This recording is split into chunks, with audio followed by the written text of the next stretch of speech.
Hi everybody, Malik the Magic Guy with ExpertVillage.com. So now we're going to make an elephant. Now this is going to combine both the loop or fold twist and the lock twist. Let me show you.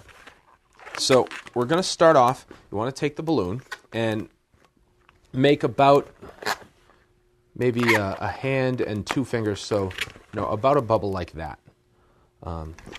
That's going to be the elephant's trunk. Now we're going to make one fold twist, just like that.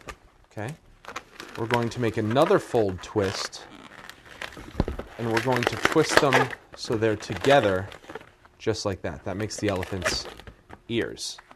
Okay, and you can size adjust those if you want. Now we're going to do a lock twist with two balloons for the front legs, a lock twist with two balloons for the back legs.